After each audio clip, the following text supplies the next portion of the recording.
Aujourd'hui, je te fais ce message parce que j'ai envie que tu saches que tu n'es pas tout seul. J'ai envie que tu saches que même si tu te sens fatigué, sans savoir pourquoi, que ça t'épuise et que tu n'arrives pas à récupérer, sache que tu n'es pas tout seul. Je t'invite à écouter ce podcast jusqu'au bout. Je suis Alice, je suis la créatrice de l'univers du bonheur, du blog et de la chaîne YouTube. Et je te fais ce message aujourd'hui en canalisation, c'est-à-dire que c'est un message qui va peut-être pas résonner directement avec toi. Prends ce qui résonne, écoute-le avec discernement. Ce n'est pas une vérité absolue, c'est simplement mon ressenti, mes perceptions de ce jour. Quand on est fatigué et qu'on n'arrive pas à récupérer, c'est très très difficile. On a des difficultés à comprendre pourquoi. On a beau prendre toutes les vitamines possibles qu'on va passer en publicité, par exemple, qu'on conseille, que tous nos amis vont nous conseiller, nous dire de prendre, de nous booster, et pourtant on est toujours fatigué. On est encore là à expliquer pourquoi aux autres, alors que nous on leur demande rien du tout. On leur demande pas de se booster, on leur demande pas de nettoyer leur énergie, on leur demande pas de faire attention à leurs mots, de gérer leurs émotions, mais eux, ça ne les gêne pas à venir vers nous, à leur dire mais si, prends des vitamines, ça ira mieux. Dernièrement, pour moi, c'était mais prends un médicament, ça te coupera de ton corps et tu pourras faire des choses. Et c'est assez effrayant, c'est assez effrayant. Mais cette faiblesse que tu crois avoir par ta fatigue, ça n'en est pas une. En fait, ton corps te parle. Ton corps est en train de te dire, là, il y a quelque chose qui ne va pas. Là, il y a une fuite, une grosse fuite d'énergie. Cette énergie qui s'en va. Tu te reposes, tu dors, peut-être plus ou moins bien. Et au réveil, ça a l'air d'aller, mais en fait, non. Tu te redégonfles instantanément, quasiment. Plus ou moins rapidement pour chacun, ça dépend. Et en fait, tu dois comprendre que le message qu'on t'envoie, tu l'as pas encore décrypté, tu n'as pas encore compris ce qui t'embêtait. Tu n'as pas encore compris quels étaient les petits cailloux qui se mettaient dans ta chaussure et qui te faisaient mal pour avancer. C'est l'image du grain de sable qui bloque des enrouages. Et tous ces grains de sable sont là pour vraiment te dire hop hop hop, ça va pas du tout dans le sens où tu dois aller. Ton énergie, elle est, je veux dire, on va mettre une couleur dessus, on va dire ton énergie elle est jaune, et tu tends vers le rouge, parce que au fur et à mesure de la vie, de tes choix, tu t'es dit pourquoi pas aller là. Mais à l'intérieur de toi, ton corps sait que lui il a une énergie jaune et qu'il n'a pas une énergie rouge, et donc il se met des obstacles entre toi et ce rouge que tu veux atteindre, que tu penses devoir atteindre. Et ces obstacles-là, c'est la maladie, quand on a du mal à dire les choses. Ce sont les messages de notre corps. Alors suivant bien sûr ce qui t'arrive au point de vue physique, il y a la fatigue qui peut être physique, qui peut être aussi émotionnelle. L'émotionnel joue sur le physique, bien évidemment, sinon ce serait pas rigolo. Et le corps va aussi développer, si tu n'écoutes pas, d'autres choses. Moi, là, actuellement, je suis enrhumée. Dans mon livre que je consulte sur les maladies psychosomatiques, le rhume, c'est le corps a besoin de grand repos que vous ne lui accordez pas, il vous demande de vous reposer.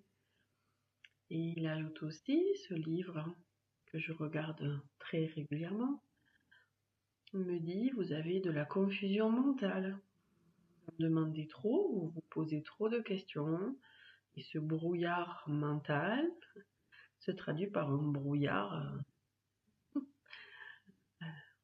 au niveau respiratoire.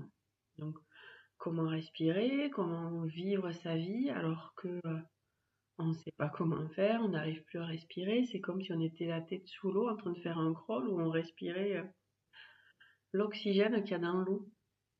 Vachement difficile quand même. Donc ce que je voulais faire avec ce podcast, cette version de vidéo mais en podcast, c'est t'inviter à te poser, t'inviter à regarder à l'intérieur de toi comment ça se passe.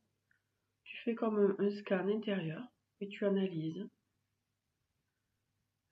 Ça peut être aussi sur le même type d'exercice, la même chose, c'est faire une sorte de vidéo intérieure. Vidéo, je dis n'importe quoi. Faire une météo intérieure. J'adore mon cerveau. Il fait de ces raccourcis des fois. Tu fais ta météo intérieure et tu vois, par exemple, si tu sens que c'est du brouillard, que c'est gris, que c'est triste, qu'est-ce que c'est qui pourrait passer vers un beau temps pour toi. Je t'invite vraiment à regarder qu'est-ce qui se passe. Et une fois que tu auras regardé qu'est-ce qui se passe, je t'invite à te dessiner sur une feuille et à faire des liens, des liens, des traits autour de toi vers ceux qui te relient à des choses qui sont autour de toi. Donc des relations avec les autres, avec des systèmes de pensée. Note ce qui te vient, ce qui te relie et regarde si aujourd'hui tu peux les conserver. Si c'est quelque chose que tu veux conserver, si c'est quelque chose que tu veux continuer à porter. Est-ce que tu veux continuer à porter une relation avec une personne qui, à chaque fois qu'elle t'appelle, elle, ça la regonfle, mais toi, ça te vide? Est-ce que tu as encore envie, aujourd'hui, de continuer à porter ce genre de choses? Est-ce que tu as envie d'avoir plein de cailloux dans tes chaussures qui t'empêchent d'être tranquille et d'être toi, parce que là où tu penses pouvoir aller, ça ne va pas? Est-ce que de t'écouter toi, à l'intérieur de toi, ça ne serait pas la chose la plus simple à faire? Pas forcément la plus facile, mais la plus simple pour pouvoir retrouver ton équilibre intérieur.